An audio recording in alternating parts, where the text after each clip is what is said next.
Everybody. Thank you for joining us tonight. My name is Collier Neely. I'm the Executive Director for the Landmarks Foundation. And this is the second session of Cultural Crossroads, in which we have a good friend of Landmarks and a historian of the community here in Montgomery, Dr. Richard Bailey.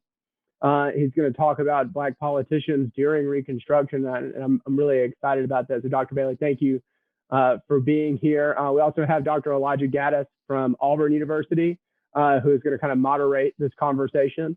And one last thing, I'd just really like to thank the Alabama Humanities Foundation for the grant in supporting this project of ours. Cultural Crossroads has been running for just about almost 20 years now. And I'm really excited that despite the pandemic, we can still bring quality topics within Alabama history to the public and still serve the public in that way. And a lot of that has to do with the Alabama Humanities Foundation. So a big thanks goes to them. And with that, Elijah, take it away.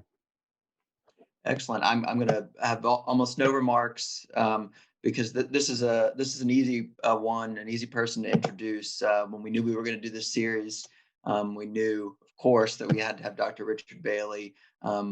Anybody from Montgomery, which I've only been a resident of for 4 years, but anybody from Montgomery knows that Dr. Bailey is one of our great historians of this place, and we're so excited to have him here tonight to tell us a little bit about one of the many areas of his specialty, Black office holders during the Reconstruction of Alabama. So without any further ado, Dr. Bailey. Well, first of all, let me say good afternoon to everybody, and I want to express my deep appreciation to both Collier Neely and Elijah Gaddis for having me here this afternoon to participate in this Cultural Crossroad episode. I've always enjoyed anything that I can contribute to Cultural Crossroad, as I've done over the years. This afternoon, we'd like to use the theme Anonymous No More, Black office holders during the Reconstruction of Alabama. And as the next slide shows, the cover of my book, Now the Carpetbaggers Nor Scalawags, Black office holders during the Reconstruction of Alabama, 1867 to 1878. Much of the information I will discuss this evening will come from the pages of my research at the point that the book was published and since the book was published. And as we look at the next slide, a very familiar face appears on the screen. To many persons, that is a caption of the 16th president of the United States, one Abraham Lincoln. But what we want to emphasize today is simply this. For Alabama in the 19th century, Abraham Lincoln was the first person to serve in a Republican capacity as president of the United States. But for African Americans, in addition to his being the 16th president of the United States, he was known as the Great Emancipator for having signed the proclamation on 1 January 1863 that set in motion the liberation and freedom of African Americans, not only in the South, but across the nation. And as this next slide shows, the surrender site, this historic marker is in the Citronelle area, about 34 miles north of Mobile. And many persons are accustomed to the days when they were in high school and were told about the surrender of General Robert E. Lee to General Grant at Appomattox County Courthouse as being the end of the Civil War. But when we look a little deeper, we learn that at Citronelle on May 4, 1865, General Richard Taylor surrendered to General Edward Richard Sprigg Canby to really end the hostilities that had continued beyond Appomattox County Courthouse and other parts of the nation. The next slide shows photographs of both General Richard Taylor, the son of President Zachary Taylor, and General Canby.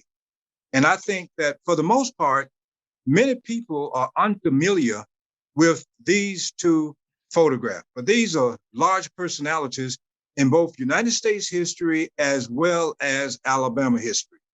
And then the next slide. The question we want to ask this afternoon, what was Reconstruction? And as the next slide shows, Reconstruction can be divided into two phases. The first phase is one we will call presidential Reconstruction, which began in 1865 and continued until 1867, and Congressional Reconstruction, which begins in 1867 and continued until 1877. And I can just imagine, for those persons who might not be too familiar with Reconstruction, the question might be looming on their mental horizon. Well, what's the difference? Well, the biggest difference between the two is simply this. Presidential Reconstruction under Andrew Johnson, who has succeeded President Abraham Lincoln upon his assassination, was a lenient policy toward the South. And Johnson continued that policy. But beginning in March 1867, the radical wing of the Republican Party took control and initiated what we call today Congressional Reconstruction. Some people might just call it by another name, Radical Reconstruction. The next slide shows one of the first Civil Rights Act that was passed in the country. And this is the Civil Rights Act of 1866. And one of the reasons I want to focus on this for a few minutes is simply for this reason. I have often been invited to especially radio talk shows, and the moderator will ask the question, or he might say something along the line, he is here this afternoon to talk about the Civil Rights Act. So the first thing I will do when I'm asked to speak is to ask the question, are you talking about the Civil Rights Act of the 19th century, or are you talking about the Civil Rights Act of the 20th century? And I can imagine that many people might not be familiar with the fact that we did have civil rights acts of the 19th century. And the first of those civil rights acts is the Civil Rights Act of 1866. And we have on the screen here that when this act became law, 1866, by a 2/3 majority, overriding President Andrew Johnson's veto. But what many people might not realize is simply this. This Civil Rights Act of 1866 became the 15th Amendment in 1870, that amendment which actually defined citizenship. As the next slide shows, and we want to be quite emphatic here also, I can imagine that many people can move across the state of Alabama and ask the question, who were the Republican governors of this state, especially who was the first one? I don't know if William Hugh Smith's name will ever come into the conversation, but William Hugh Smith was the state's first Republican governor. And I can imagine that people in Randolph County might know him, but Alabama during Reconstruction did have two Republican governors. And what we have on the screen here are the photographs as well as the term of office of these two Republican governors. For William Hugh Smith, 1868 to 1870, and for David Peter Lewis of Madison County, 1872 to 1874. Now, our next slide will change the pace ever so slightly by talking about geography. Many people are familiar with the term Black Belt. And the first point I want to make plain is that Black Belt refers to the soil. And what you have here is a listing of the counties that we consider part of the Black Belt region for the state of Alabama. And the map shows these counties in red, all the way from the Georgia line to the Mississippi line, or shall I say between the Georgia and Mississippi line. You see these 18 counties that we call our Black Belt counties. Many of your Black office holders represented those counties in the Alabama legislature. And cotton was king in those counties. In other words, in Alabama, these are the counties in which most of your Black population lived. Now, for the sake of Black representation, some of your Black office holders also came North Alabama county of Madison, as well as your southeastern, or shall I say southwestern county of Mobile. So in other words, most of your Black office holders are going to come from the Black Belt, but some will come from Madison County, and some will come from as far southwest as Mobile County. As the next slide shows, who were these Black office holders? Basically, before I began my research, Black office holders were anonymous, not just in Alabama, but nationwide. Your traditional historians spoke of them, wrote of them as a group, but seldom did any name creep into the dialogue. So let's talk about social origin. Number one, few were wealthy, few were educated, few were well-traveled before assuming public office. Few had military experience. Most had been slaves in antebellum Alabama. Most live in the Black Belt, as we've already said, and some live in the Tennessee Valley and in the Mobile area. Some had been ministers in antebellum Alabama. And the point we want to emphasize with that is simply this. The ministry was one of the few professions, if we could call that profession, that African Americans enjoyed in antebellum Alabama. One Horace King had been a bridge builder. What about some of their achievements? These Black office holders that we will discuss this afternoon helped pave the way for universal public education.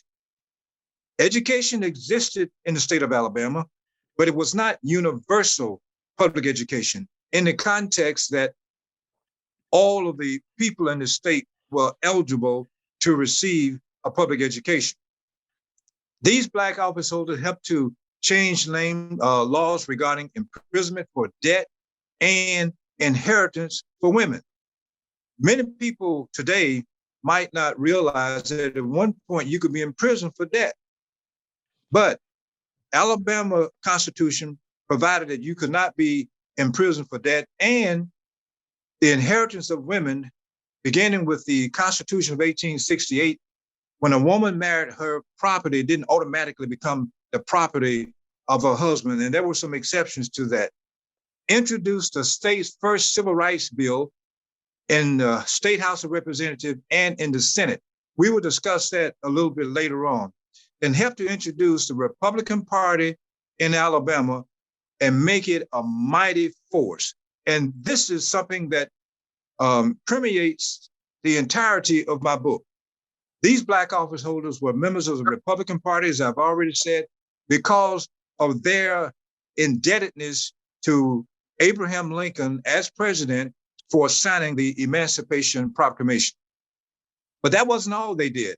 They also established the first Black bank in Alabama, Freedmen's Savings Bank, and established labor unions. And this comes out in my book, and helped to establish schools and churches. And we will talk about some of those later, especially some of the schools. Other important points: Alabama Reconstruction Black leaders began to emerge when the Freedmen's Conventions met in Mobile in 1865 and 1867. And we'll talk about that a little bit later. Then the Reconstruction Act of March 1867, we'll talk about that later. And we'll talk about the first group of Black lawmakers in Alabama, what they were. They were registrars. And many people, I've gotten phone calls about wanting to know something about the first group of Black office holders. And many of those persons assume that the first group of Black office holders were legislators. And then as people move forward and read some of the things that I've written and said, they assume that they were members of the Constitutional Convention. And I said, no, the first group of Black office holders in the state of Alabama were registrars. Okay, then we will talk about the the Reconstruction Act of 1867, which divided the state, the South, into 5 military districts. And we had these 45 registrars that emerged on the scene. And this is where we get our first group of Black officials, if you could use that kind of terminology. Okay, and you see how they were chosen for each district in Alabama. One registrar was chosen for every 2 white registrars. Okay, can we scroll down just a little bit deeper, or is that all that's written on that page? That's everything. That's everything. Okay, now let's look at some of the first for Alabama. The first Black political convention was the first Freedmen's Convention, and that's in Mobile, 1865, and we'll talk about that shortly. The first organization to organize the Black electorate once the Reconstruction Act of 1867 was passed was the Union League. And the first Black voters in Alabama, Tuscumbia, we'll talk about that briefly. The first Black office holders we've already mentioned were registrars.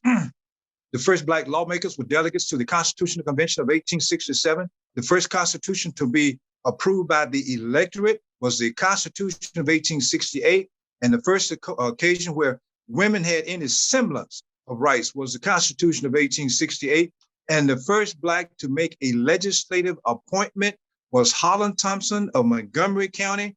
And the first Black recipient of a legislative appointment was Philip Joseph of Mobile. And that appointment was for an assistant clerk in the House of Representatives. And the point is, this is huge, that something of this caliber could happen to an African-American, persons who just 2 years earlier had been held in bondage. This is real big. And we want to put a pin in the name of Holland Thompson and in the name of Philip Joseph, the first African-American to make an appointment and the first African-American to be the recipient of an appointment, although Philip Joseph was not successful in getting that appointment, which means that Holland Thompson was not successful in getting Philip Joseph elected to that appointment. But this is huge for African Americans. The first streetcar protest in Mobile, the first planned civil rights demonstration, we were talking length about that. And the first occasion for universal public education, all of that occurred during Reconstruction.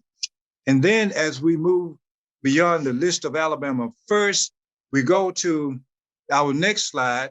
African American respond to the end of enslavement. Many traditional interpretation might want to advance the notion that African Americans were ill prepared for any semblance of understanding politics. But when we look at the first Freedmen's Convention that took place in Mobile, we want to emphasize we're talking about Mobile, Alabama, November 28, 1865, 56 delegates. And the majority of these delegates were ministers. And the kind of resolution they advanced were very, very, very, very, very conciliatory in nature. They spared no expense in invoking the name of God in their proceedings. And what they were really trying to show that they were not out to overturn anything. They wanted to make peace with the white South, and they were doing that.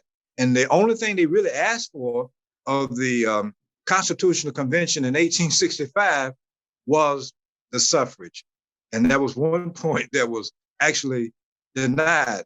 And the point that we want to emphasize here, just imagine if the Constitution Convention delegates of 1865 had extended the suffrage, how Alabama politics might have changed.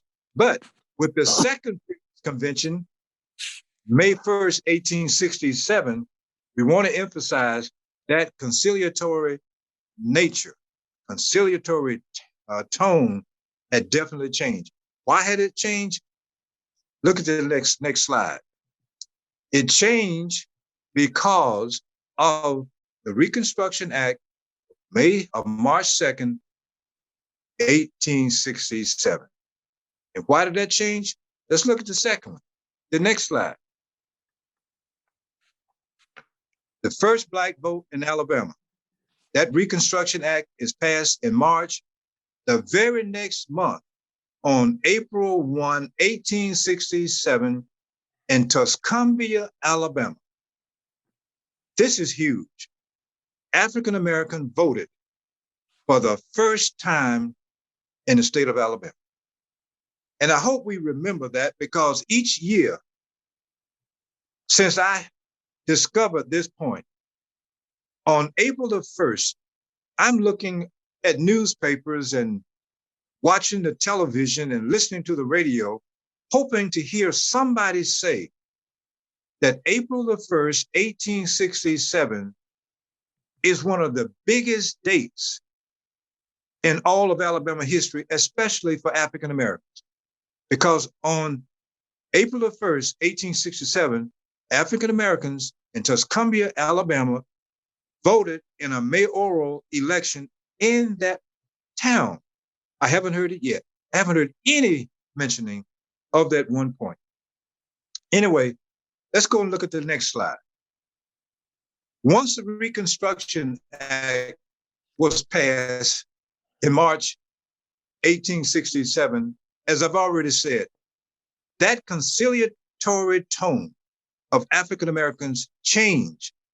And at a meeting in Mobile, AME Zion minister Lawrence A. Berry told a crowd that evening, "We are here tonight to tell the world that after being enfranchised," because one of the tenets of that Reconstruction Act was to enfranchise African Americans, "we are wise enough to know our rights, and we are going to claim those rights," end quote. So you can see that tone changed. Next slide. During Reconstruction, Alabama elected 3 African Americans to Congress. The first one was Benjamin Turner. The second one was Jane Thomas Rapier, and the third one was Jeremiah Harrison. The point that we want to emphasize here is that the first one and the third one each lived in Selma, Dallas County. So that gives Dallas County the distinction of giving Alabama its first and third congressperson of the 19th century. And it gives Florence, Lauderdale County, with Jane Thomas Rapier, the second African-American congressperson of the 19th century.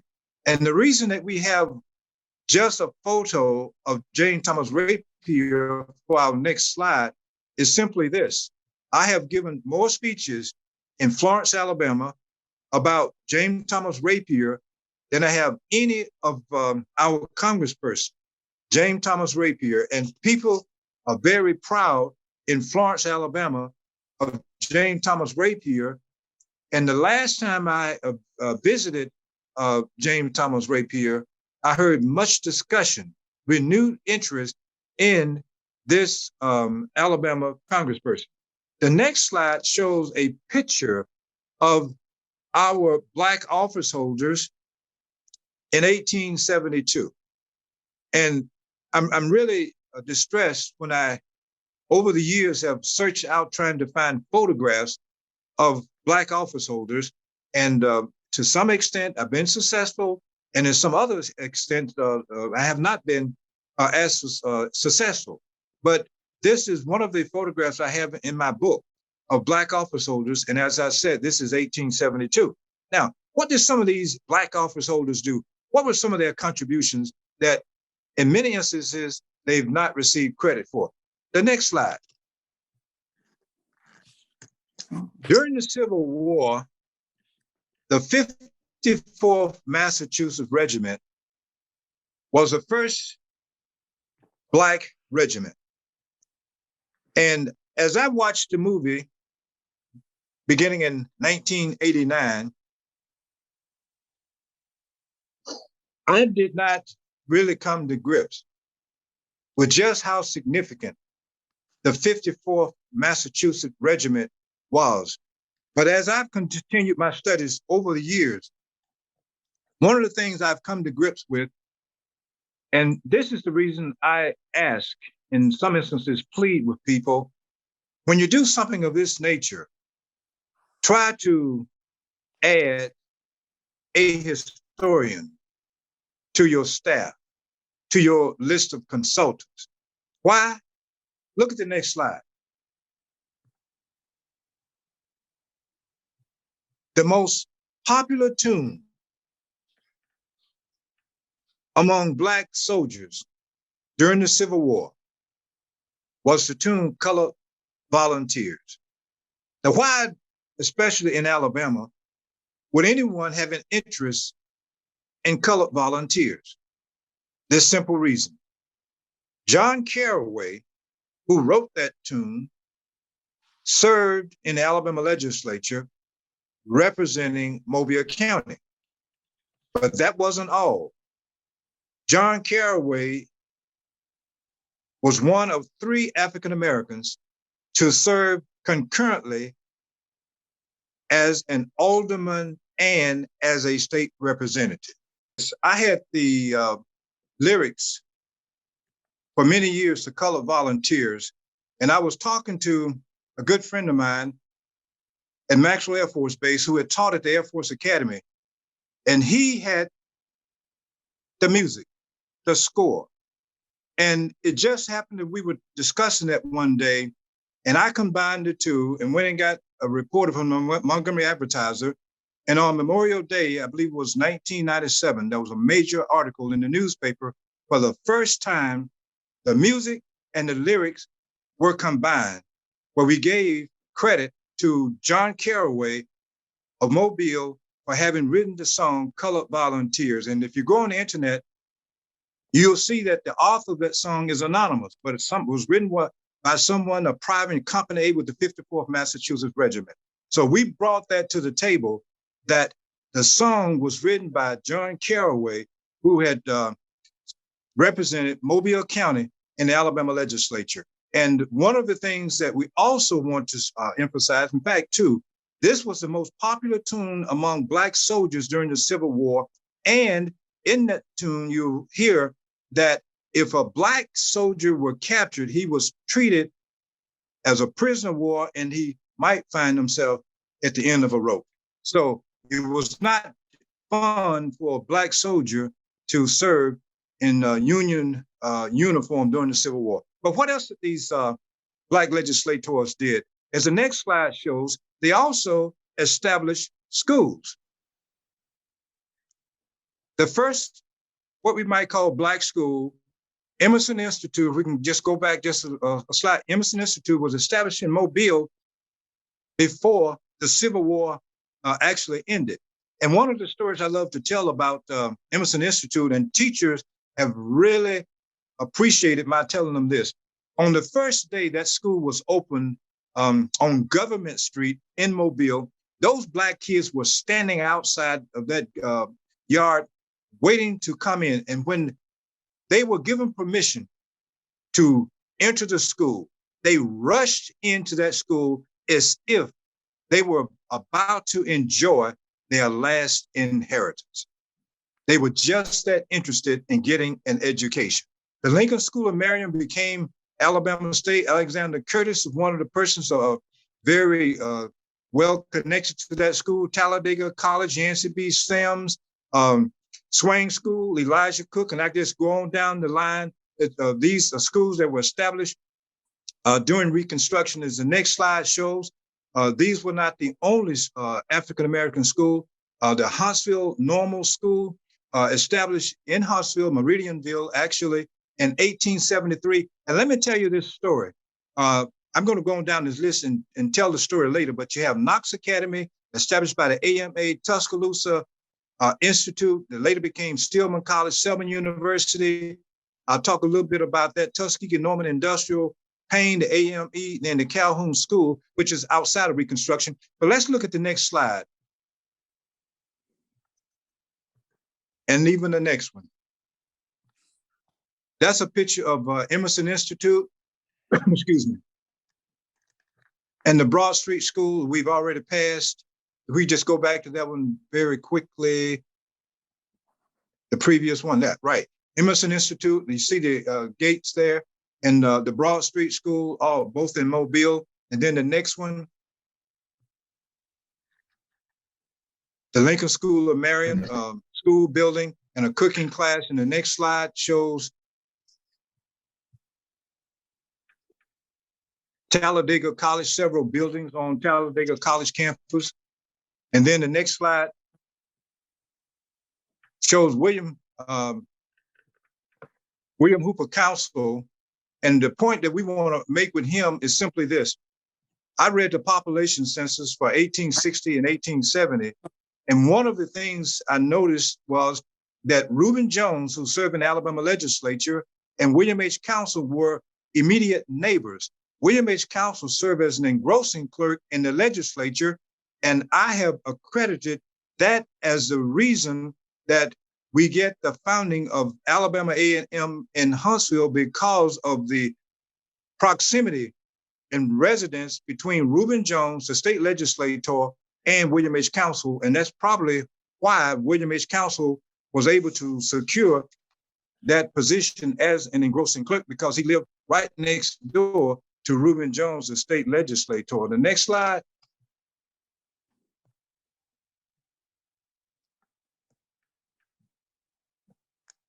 And this is a Huntsville normal school. You got a tailoring class and a sewing class and a carpentry class. The next slide. This is Mansfield Tyler, who was very instrumental in the establishment of Selman University in January 1878. And the next slide shows a picture of one of the early buildings on the campus of Selman University. And the next slide shows something that happened in the state capitol on February 21st, 2017, in which I unveil a portrait along with Lisa Jones of the Alabama Historical Commission of Horace King. Horace King built the staircase in the state capitol, and the significance of this portrait being unveiled is simply this. That unveiling marked the first time in Alabama history that any individual, Black or white, enjoyed his portrait being placed on permanent display in the Capitol Rotunda here in the state of Alabama. In the next picture, slide shows a continuation of that. Alabama, birthplace of civil rights. Many people talk about Alabama being the birthplace of civil rights, but let's talk about that. First of all, what we might call the first civil rights effort was Lawrence Berry being ejected from a streetcar in Mobile, excuse me, in June 1867. And he took it to court. And I would imagine, had he not taken the case to court, we wouldn't know about it.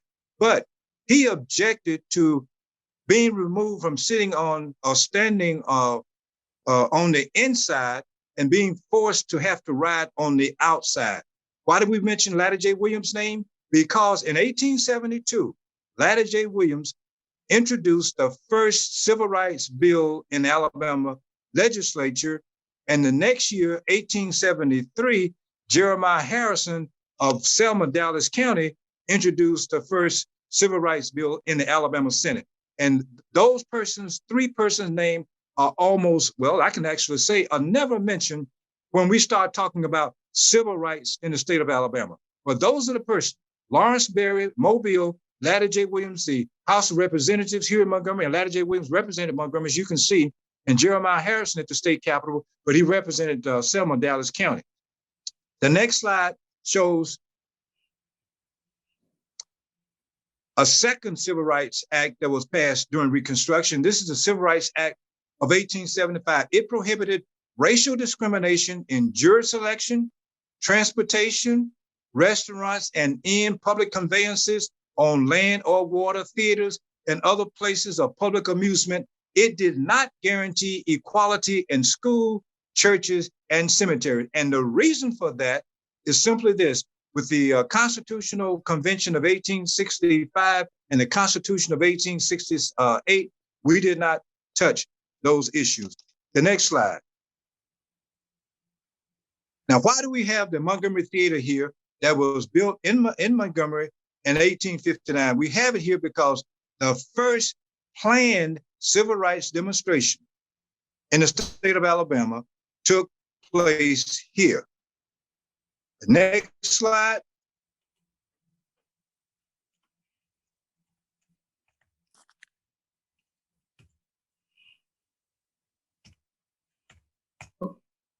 This is the inside of the Montgomery Theater. The next slide. Okay, we don't have the slide showing that Dixie was performed at the Montgomery Theater also. So you had a paradox here. The very place where Dixie had been performed was also the place and the site of the first civil rights demonstration, planned demonstration in the state of Alabama. The participant, Thomas Ashby, a post office employee, Herschel B. Cash, a state representative, representing Montgomery County, Charles O. Harris, state representative from Montgomery County, John W. Jones, a state senator from Lowndes County, Fred Smith, a railroad employee, and Robert S. Whitaker, a Republican office seeker. And then the next slide. This is a photograph of John William Jones in the upper left corner and Charles Harris to your right. Next slide.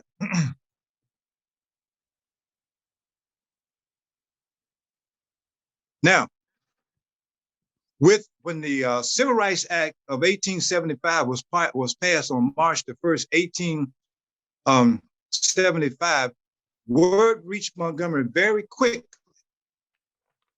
When Black people had gone to the Montgomery Theater, at the top of your screen, you see the gallery section. That was the second tier where African Americans sat in a segregated area. But they wanted to sit in the dress circle where the whites had sat, and even in front of that, but they really wanted to just, sit in the dress circle. So March 11, Happy Cal Wagner brought his minstrel group to Montgomery, and he had instructed the ticket agent not to sell any tickets to African Americans who might want to sit in that dress circle.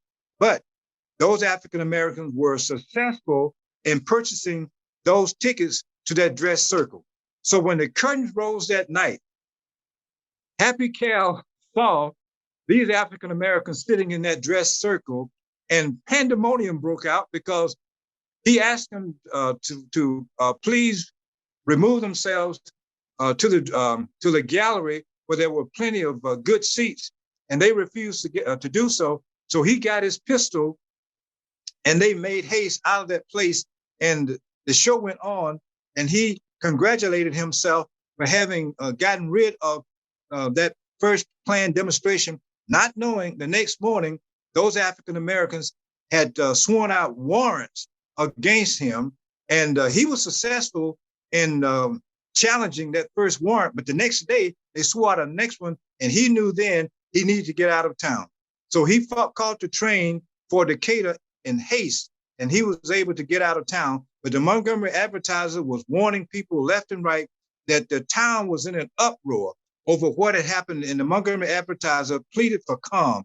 But that was the first civil rights demonstration that was held in the state of Alabama, in Montgomery, that ended between 5 and 6 p.m. that next day. The next slide.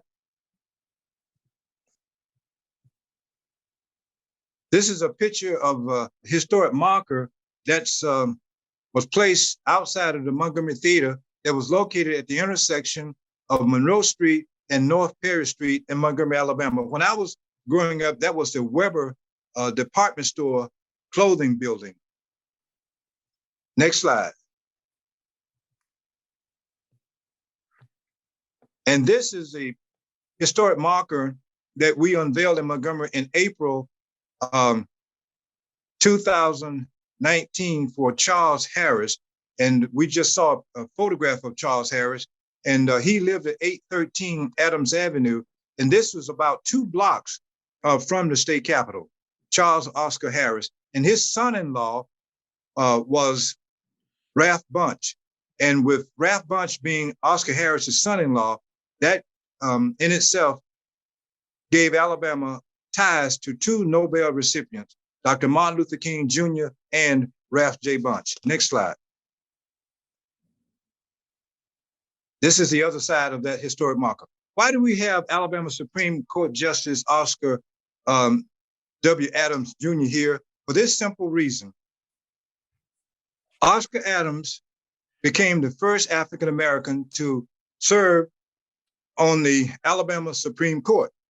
But Oscar Adams was the great-grandson of Frank Threet, who represented Demopolis, Marengo County in the Alabama legislature. I was covering election returns for a radio station in Montgomery when Oscar Adams was elected, and we called him over the air in Birmingham. And first of all, I congratulated him for having achieved such a historic milestone in Alabama history. And then I asked him, I said, do you know Frank W. Threet? He said, yeah, that's my great-grandfather. That's the way he responded to my question. I said, did you know he represented Demopolis, Marengo County in the Alabama legislature during Reconstruction? We were on the air.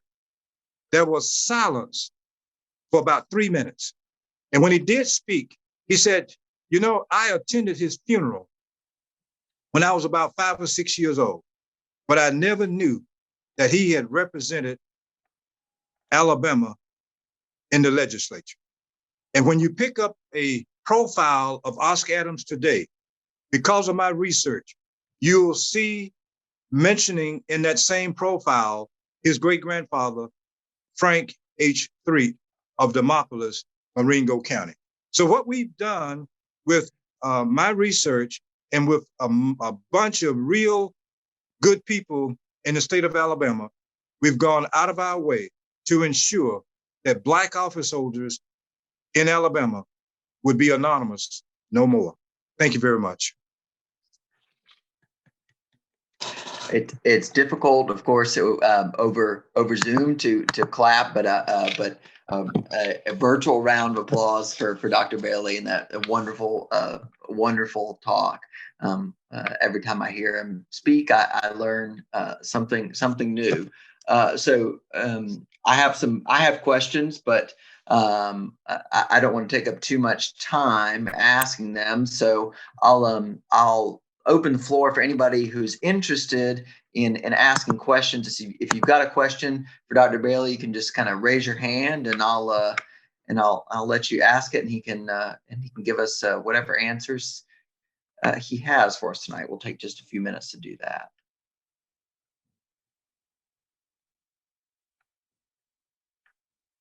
Well, I'm going to ask something to maybe get us going, because I was fiercely writing down questions as we went here.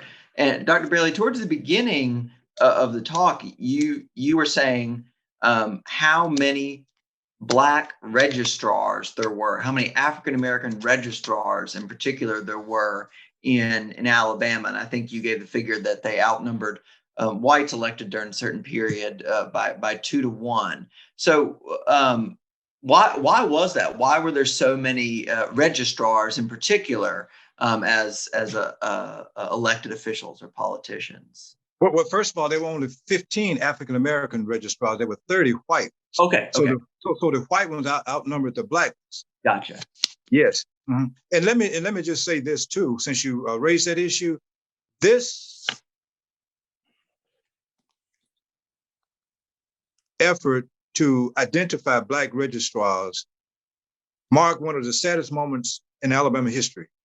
Those persons were threatened, and all sorts of terrorist acts were leveled against them.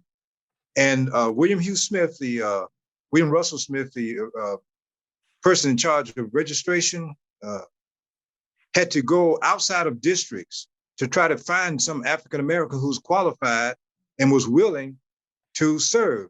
So I don't want anyone to leave here thinking that because we had African-American registrars, everything was peaceful and calm. Not at all. In fact, even one or two white office holders were killed during Reconstruction. It was a dangerous period. School teachers, especially the white ones, Alabama was not the place for those persons who allied themselves with African Americans. If you think that violence reigned supreme in the 20th century, violence in the 20th century could not stand toe-to-toe at all with violence of the 19th century. It was a very, very violent period. Reconstruction was.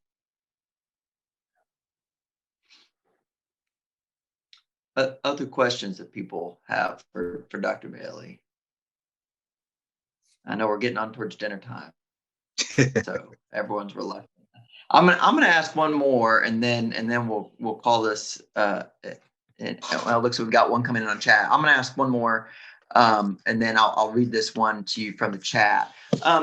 Why do you think we don't hear so many historians or just people generally talking about the civil rights movement of the 19th century and the many movements and acts and even provisional gains that we saw in that century? Well, I'm glad you asked that question. I really am. Let me just say one or two things in particular. Reconstruction was such a maligned period in Alabama history. No one for many years wanted to talk about Reconstruction unless you wanted to say how bad it was, how much corruption that took place during Reconstruction. You could talk about it.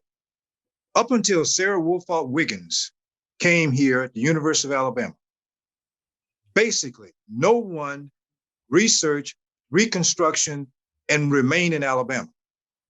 And when I came here, we became friends because of her Scalawag book and my book on Reconstruction. When Horace King was inducted to the Alabama Men's Hall of Fame and I spoke, I called her and she made it her business to come to Birmingham for that induction. When I had the program in 2003 and we had that portrait on display for 1 month, Sarah Wiggins drove from Tuscaloosa. I could not pay her anything for having come. She said, "Richard, this is long overdue."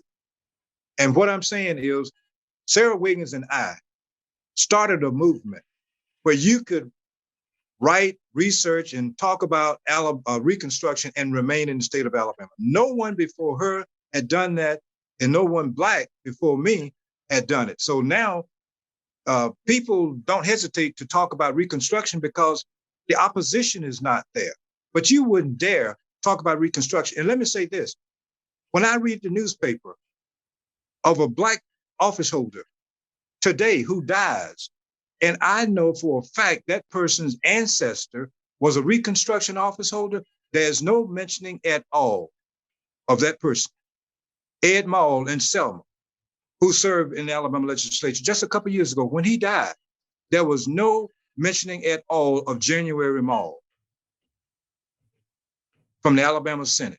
And what I'm saying, every effort has been made to silence all of the achievements of Reconstruction. If you didn't silence, you tried to distort them. And as I said, I'm so happy that Sarah Wiggins befriended me because I really felt at home with the kind of camaraderie that she extended to me. And I really mean that too. I think that's a great, in organizing this, you and I talked a lot about this in some ways as a legacy of her work. And one of the things you're just talking about, at least as I hear it, is thinking a little bit about the legacy of this history. And Randall Williams asks what I think is a great question here for us to go out on. And I'm going to read out what he says. He says, would you draw some comparison between what happened with redemption and what is happening today with the all too successful roadblocks being put in place against Black voting in Alabama? Let me draw one point here very clearly. Just the other day, the NAACP filed a lawsuit against the most recent president who just went out of office and invoked the Enforcement Act of 1871 as the foundation for that lawsuit. Mm-hmm. But to answer Randall Williams' question, the parallels are frightening in terms of what happened with redemption and what happened recently in politics. And if anyone had a clue as to what happened during Reconstruction, that person would not be surprised at all for what happened recently in these United States. I think that's perfectly said, and all the more reason to study this really important period right now, because I think of those parallels. So I want to thank again Dr. Richard Bailey for this wonderful presentation, and thank again the Landmarks Foundation who's putting this on, and Alabama Humanities Foundation who have made this particular talk so many cultural crossroads over the years available. And I'll put in just a plug both for Dr. Bailey's upcoming walking tour, which is what's the date of that, Dr. Bailey? The 20th of February, which is Saturday, 2 days from today, and the 27th for Lincoln and the 20th for Oakwood. As anybody who's in Montgomery, they're not to be missed, and we are going to have good weather, I think, for them at least this weekend. Yes. And please be looking out for the next in this series, which will be coming up in just a couple of weeks. So thank you again to everybody for coming for Landmarks, for Alabama Humanities Foundation, and most of all for Dr. Richard Bailey. Everyone have a great evening. Thank you for having me.